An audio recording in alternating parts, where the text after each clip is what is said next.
రాకాలోకంకి స్వాగతం. ఈ కంటెంట్ మీకు నచ్చినట్టయితే లైక్ చేయండి, మీ బంధుమిత్రులకి షేర్ చేయండి.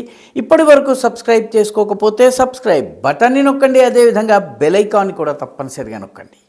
జై హింద్ మిత్రులారా. త్వరలో పాకిస్తాన్ నుంచి పెహల్గాం కన్నా భయంకరమైనటువంటి దాడి భారతదేశం మీద జరగబోతోంది. కశ్మీర్లో కావచ్చు, పంజాబ్లో కావచ్చు, సరిహద్దు ప్రాంతాల్లో కావచ్చు, లేకపోతే దేశంలోని మధ్య భాగం ముంబై వంటి ప్రాంతంలో కానీ భారీ ఎత్తున దాడి జరిగేటటువంటి అవకాశం ఉందా?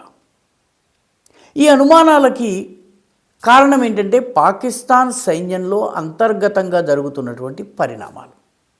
పాకిస్తాన్ తన సమస్య పరిష్కరించుకోలేని ప్రతిసారి భారత్ పైన దాడి చేస్తుంది, ఏదో ఉగ్రవాద దాడి చేస్తుంది, మాకు సంబంధం లేని ఉగ్రవాద సంస్థలు దాడి చేశాయని చెప్తుంది.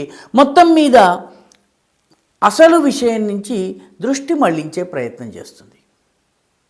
పాకిస్తాన్ ఆర్మీలో జరుగుతున్న పరిణామాలను లోతుగా అధ్యయనం చేసేటటువంటి వ్యక్తులు, సంస్థలు చెబుతున్నది ఏంటంటే పాకిస్తాన్ ఆర్మీలో ఈరోజు చాలా తీవ్రమైనటువంటి అసంతృప్తి ఉంది, భయంకరమైన అసంతృప్తి ఉంది. అసంతృప్తికి ప్రధాన కారణం ఏంటంటే ఇన్నాళ్ళు ఇజ్రాయెల్ని వ్యతిరేకిస్తూ వచ్చినటువంటి పాకిస్తాన్ ఈరోజు ఇజ్రాయెల్ మోచేతి నీళ్లు తాగడానికి సిద్ధమవుతోంది.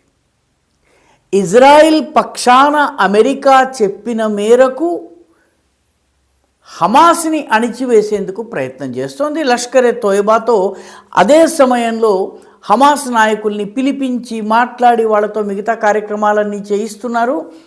లష్కర్కి హమాస్కి మధ్య స్నేహాన్ని పెంచే ప్రయత్నం చేస్తున్నారు. ఎట్ ది సేమ్ టైం అదే హమాస్ను అణిచేసేందుకు ఇంటర్నేషనల్ స్టెబిలైజేషన్ ఫోర్స్లో భాగంగా పాకిస్తాన్ వెళ్తోంది.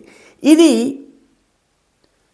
పాకిస్తాన్ సైన్యంలో తీవ్రమైనటువంటి అసంతృప్తికి దారితీస్తుంది.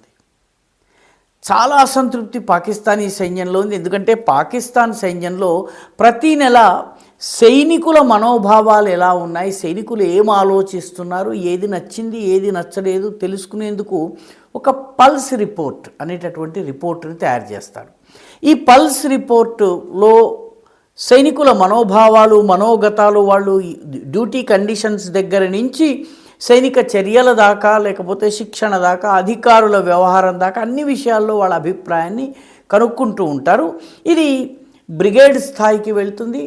ఆ తరువాత జనరల్ హెడ్ క్వార్టర్స్ రావల్పిండిలో ఆసిమ్ మునీర్ ఉండేటటువంటి జనరల్ హెడ్ క్వార్టర్స్కి 3 నెలలకు ఒకసారి ఈ నివేదిక, విస్తృత నివేదిక వెళ్తుంది. ఈ నివేదికలో ఇప్పుడు చాలా సైనికుల్లో చాలా తీవ్రమైన ఆగ్రహం ఉందన్నటువంటి విషయం బయటపడింది.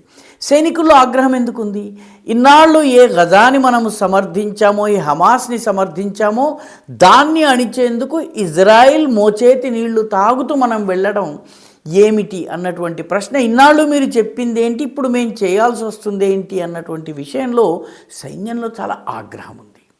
పైగా పాకిస్తానీ ఆర్మీ మొట్టమొదట సైనికులకు చెప్పింది ఏంటంటే మనం సౌదీ అరేబియాలో ఆపరేషన్ చేస్తున్నామని. అంటే సొంత సైనికులని మోసం చేసింది. సైనికులు ఆ విషయంలో కూడా చాలా అసంతృప్తితో ఉన్నారని చెప్పి పల్స్ రిపోర్ట్స్ చెప్తున్నారు. పైగా సైన్యంలో ప్రతి నెల దర్బార్ జరుగుతుంది. ఈ 2 పద్ధతులు బ్రిటిష్ కాలం నుంచి కొనసాగుతున్నాయి. ఎందుకంటే 1857 వార్ తరువాత 1857లో సైన్యం తిరుగుబాటు చేసింది ఆంగ్లేయుల పైన. అది మొదటి స్వాతంత్ర సమరంగా మనం చెప్పుకుంటుంటాం. ఆ తరువాత నుంచి ఆర్మీలో ఏం జరుగుతోంది, జవాన్ల లెవెల్లో ఏం జరుగుతుందో తెలుసుకునే పల్స్ రిపోర్ట్, అదేవిధంగా వాళ్ళ యొక్క కోపావేశాలు, ఫిర్యాదులు, తమ అసంతృప్తులు ఇవన్నీ చెప్పుకునేందుకు దర్బార్ని జరుపుతారు. ఈ దర్బార్లో అడ్జుటెంట్ ఒకవైపు కూర్చుంటాడు, ఒకవైపు సుబేదార్ మేజర్ కూర్చుంటాడు. సైనికుడు లేచి తన పేరు, తన నంబర్, ఆర్మీలో నంబర్ ఇస్తారు. ఆ నంబర్ని చెప్పి తనకు నచ్చని విషయము, అభ్యంతరాలు, ఫిర్యాదులు, లేకపోతే సలహాలు ఇవన్నీ చెబుతూ ఉంటారు. వీటి యొక్క నివేదిక కూడా పైదాకా వెళ్తుంది. ఈ 2 నివేదికల్లో సర్వసాధారణ జవాన్, పాకిస్తానీ జవాన్ చెప్తోంది ఏంటంటే మా ఇంట్లోని మనుషులు కూడాను, భార్య పిల్లలు కూడా మా మొహాన ఉమ్మేస్తున్నారు. మీరు వెళ్ళి అరబ్బులను, పాలస్తీనియన్లను చంపడానికి వెళ్ళడం ఏంటి, ఇజ్రాయెల్ అధీనంలో పనిచేయటం ఏంటని మాకు ఇప్పుడు దిక్కులేని పరిస్థితి మేము వెళ్ళడానికి ఇష్టంగా లేము అని చెప్పి దీంతో పాకిస్తాన్ ఆర్మీ యొక్క టాప్ ఆఫీసర్స్ ఎవరైతే ఉన్నారో వాళ్ళు అమెరికాకి ఇచ్చినటువంటి వాగ్దానము, ఆ వాగ్దానాన్ని పూర్తి చేసే పరిస్థితుల్లో లేరు. ఒకవేళ బలవంతంగా చేస్తే సైనికుల లోపల తిరుగుబాటు వచ్చేటటువంటి అవకాశం ఉంది. పాకిస్తాన్ వాగ్దానాలు భంగం చేయడంలో అఖండురాలైనటువంటి దేశము. చైనాకి ఇచ్చిన వాగ్దానాల్ని భంగం చేసింది, సౌదీ అరేబియాకి ఇచ్చినటువంటి వాగ్దానాల్ని భంగం చేసింది, యునైటెడ్ అరబ్ ఎమిరేట్స్కి ఇచ్చినటువంటి వాగ్దానాన్ని భంగం చేసింది, ఇరాన్కి ఇచ్చినటువంటి వాగ్దానాన్ని భంగం చేసింది, అమెరికాకి ఇచ్చిన వాగ్దానాన్ని కూడా భంగం చేసింది. కాబట్టి ఇప్పుడు అమెరికాకి ఇచ్చిన వాగ్దానాన్ని భంగం చెయ్యాలి. సైన్యాన్ని పంపిస్తే తిరుగుబాటు రావచ్చు, తన పదవి పోవచ్చు. కాబట్టి ఆసిమ్ మునీర్ ఇప్పుడు నెమ్మదిగా సైన్యాన్ని పంపకుండా ఉండేటువంటి మార్గాల్ని వెతుకుతున్నాడు. అందులో భాగంగానే 4 పనులు చేస్తున్నాడు. మొట్టమొదట ఆఫ్ఘనిస్తాన్ సరిహద్దు ఏదైతుందో సరిహద్దులో ఉద్రిక్తతలు పెంచుతున్నారు. మా సైన్యాన్ని అక్కడికి పంపాల్సి వస్తుంది, ఎందుకంటే ఎమర్జెన్సీ పరిస్థితి. రెండవది ఖైబర్ పఖ్తూన్వా, అదేవిధంగా బలూచిస్తాన్లో పలు సంఘటనలు జరుగుతున్నాయి కాబట్టి మా సైన్యాన్ని ఈ 2 చోట్లకి పంపాల్సి వస్తుంది.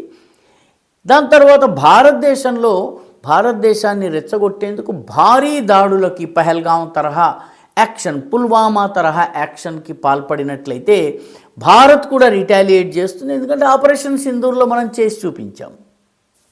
కాబట్టి భారతదేశాన్ని తట్టుకునేందుకు కూడా మా సైన్యాన్ని మోహరించాలి. అటు ఆఫ్ఘనిస్తాన్, ఇటు భారత్, అటు ఖైబర్ పఖ్తూన్వాలో ఉన్నటువంటి తెహ్రీకే తాలిబాన్ పాకిస్తాన్, ఇటు బలూచ్ లిబరేషన్ ఆర్మీ, వీటితో పోరాడేందుకు మేము బిజీగా ఉన్నాం. కాబట్టి గజాకి మేము సైన్యాన్ని పంపలేము అని చెప్పడం కోసము ఆసిమ్ మునీర్ రంగం సిద్ధం చేస్తున్నారు.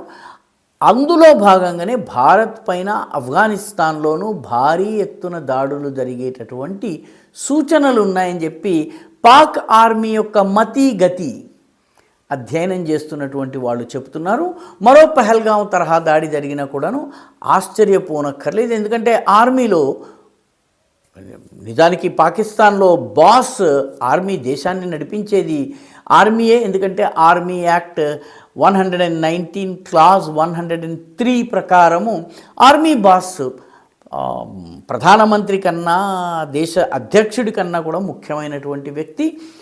కానీ అతని పదవికి ఎసరు ఎప్పుడు వస్తుంది? సైనికులు తిరుగుబాటు చేస్తే. కాబట్టి సైనిక తిరుగుబాటును ఆపేందుకు, వాళ్ళ దృష్టి మళ్లించేందుకు, అమెరికా ఇజ్రాయిల్లను మభ్యపెట్టేందుకు ఆఫ్ఘనిస్తాన్, భారత్ ఈ 2 దేశాలపైన భారీ దాడులు జరిగే అవకాశం ఉంది. నాన్ స్టేట్ యాక్టర్స్, లష్కర్ పేరు మీదనో, హిజ్బుల్ ముజాహిదీన్ పేరు మీదనో, లేకపోతే జైషే ముహమ్మద్ పేరు మీదనో ఈ దాడులు జరగవచ్చును.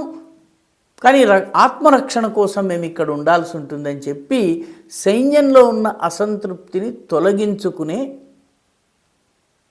అవకాశం ఉంది అని చెప్పి పాకిస్తాన్ ఆర్మీని అధ్యయనం చేస్తున్న వాళ్ళు చెబుతున్నారు. ఉరిమి మంగళం మీద పడ్డట్టుగా పాకిస్తాన్ ఇండియా మీద పడేటటువంటి సూచనలు ఉన్నాయన్నదే వాళ్ళ అధ్యయనం.